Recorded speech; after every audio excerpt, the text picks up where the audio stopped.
Assalamualaikum warahmatullahi wabarakatuh. Saya Mardayani Kalolangi dari kelas 2C. Saya akan menjawab soal-soal UAS mata kuliah pelayanan prima.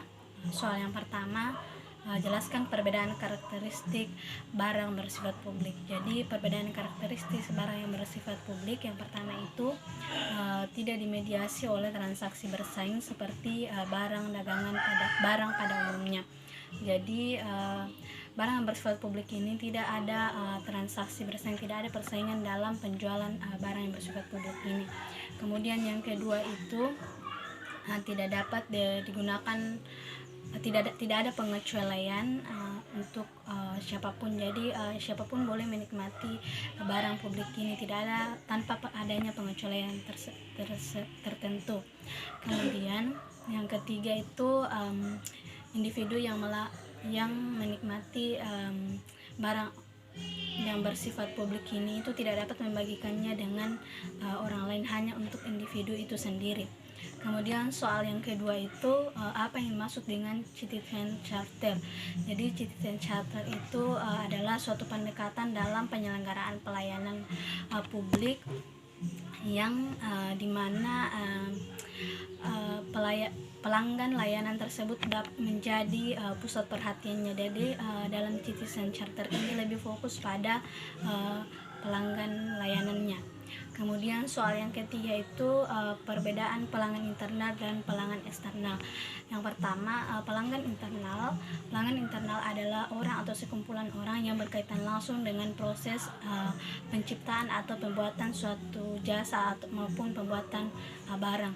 Jadi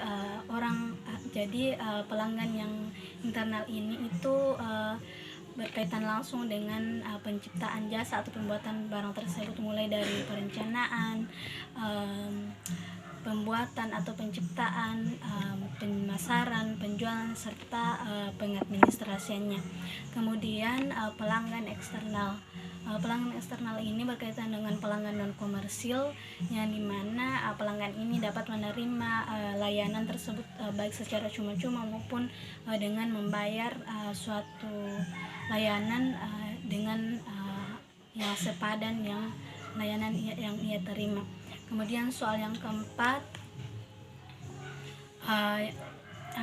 jelaskan apa yang maksud dengan customer related process dan contohnya. Jadi customer related process ini adalah suatu hubungan antar pelanggan yang dimana dalam mendesain penyediaan barang sampai dengan persiapan penjual beli dan juga pasca beli suatu barang. Contohnya itu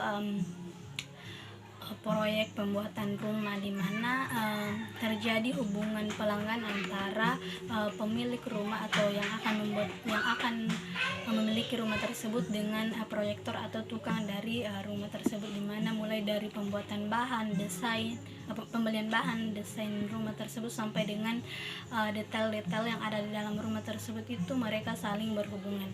Kemudian soal yang kelima itu bagaimana cara menghadapi keluhan pelanggan. Jadi cara menghadapi keluhan pelanggan itu yang pertama menerima keluhan pelanggan dengan baik, kemudian memetakan apa yang menjadi masalah keluhan dari pelanggan tersebut. Jadi mencari apa masalah dari keluhan yang disampaikan oleh pelanggan kepada kita. Kemudian yang ketiga segera mencari penanganan untuk komplain tersebut. Kemudian yang keempat itu memberikan solusi yang terbaik. Kemudian soal yang terakhir itu unsur-unsur pelayanan berdasarkan classical paradigm atau IHIPI. Yang pertama itu intangibility, di mana dalam intangibility ini membedakan perbedaan antara jasa dan barang, di mana barang itu bersifat nyata, kemudian jasa itu bersifat tidak nyata. Kemudian yang kedua ada heterogen. Jadi heterogen ini bersifat suatu jasa bersifat heterogen atau variabel, di mana memiliki banyak variasi bentuk, jenis dan manfaat serta kualitas yang lainnya.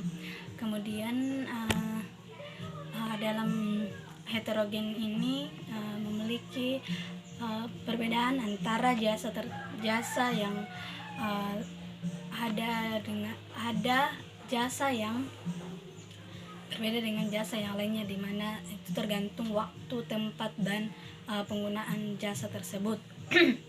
Orang yang menggunakan jasa tersebut. Kemudian itu yang ketiga ada invenstability, di mana barang dan jasa itu berbeda dalam hal proses atau pembuatannya atau penciptaannya, di mana barang itu diproses dahulu, kemudian dijual dan dikonsumsi oleh pelanggannya, sedangkan jasa itu dia di dalam satu satuan sekaligus, bisa satu pelanggannya itu satu kali dalam hal produksi, penjualan, dan pemakaian jasa tersebut. Kemudian yang terakhir ada perishability, di mana ada komoditas yang tidak tahan lama, baik itu jasa maupun barang yang tidak dapat disimpan atau pemakaian ulang, juga dikembali maupun dikembalikan. Baik, itulah hasil jawaban UAS saya pada hari ini, kurang lebihnya mohon dimaafkan. Terima kasih.